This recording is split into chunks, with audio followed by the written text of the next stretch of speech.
அங்க ஆமா முழுசா ரெஸ்ட் எடுக்கணும் ஏமல்ல அப்படியா என்ன அப்படின்னு கேக்குற செக்அப் தானே போயிருக்கோம் இன்னும் நிறைய இருக்கு அடுத்து நீ பிரெக்னென்ட் ஆகணும் அதுக்கப்புறம் 3 மாசம் நீ ஒரு வேலையும் செய்யக்கூடாது இது பாரு இப்படி தரையில எல்லாம் உட்கார கூடாது சோஃபா இல்லனா பெட் அப்படிதான் உட்காரணும் புரியுதா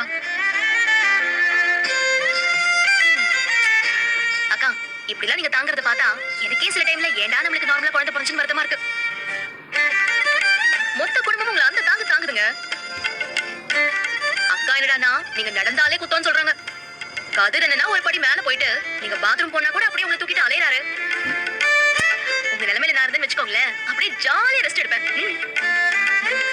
ஆமா மீனாக்கா அப்படியே ரெஸ்டே எடுக்க மாட்டாங்க பாவம் இப்பெல்லாம் உங்களுக்கு எவ்வளவு வேலை இருக்கு நான் கிண்டல் பண்ணிட்டு இருக்கியா உனக்கு என்னமா நீ தினம் கடைக்கு போற வேலை பாக்குற தூங்குற ரிப்பீட் மறுபடியும் தூங்குற கடைக்கு போற வேலை பாக்குற ரிப்பீட் எனக்கு அப்படியா இந்த கையில எவ்வளவு படுத்துமா தெரியுமா கையல் பிறந்ததுல இருந்து நான் ராத்திரி படுத்து ஒரே முட்டா தூங்கி காலையில எந்திரிச்சதா சரித்திரமே கிடையாது நடு ராத்திரியில எந்திரிச்சு அழுவா அவளை பாக்கணும் அவளுக்கு பால் கொடுக்கணும் அது எல்லாத்தையும் முடிச்சுட்டு நான் படுத்தேன்னு வச்சுக்கோயேன் எனக்கு தூக்கம் போயிடும் இதெல்லாம் தெரியாம நீ என்ன நக்கல் பண்ணி பேசிட்டு இருக்கல விடு சார் அவளும் பாவம் தானே குழந்தைய பத்தி வளர்க்கறதெல்லாம் எவ்வளவு பெரிய விஷயம் தெரியுமா தெரியுங்க சும்மா அவங்கள ஓட்ட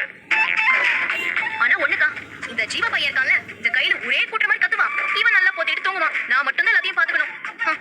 ஆனா இந்த கதிர் என்னடானா கையில் மீதக்கும் கனவானின்னு தூக்கிட்டு ஓடிட்டு இருக்காரு இனிமே தூக்கிட்டு போறதெல்லாம் தேவைப்படாதுன்னு நினைக்கிறேன் நீயே ஜாக்கிரதையா இருந்தா போதும் புரியுதா முல்ல அக்கா அதை நீங்க மாமா கிட்ட தான் சொல்லணும் எனக்கு என்னமோ மாமா முல்லையக்காவை தூக்கணும்னு ஆசைப்பட்டு தூக்குன மாதிரி தான் தெரியுது பாத்தீங்களா சிரிக்கிறாங்க என்ன முல்ல அப்படியோ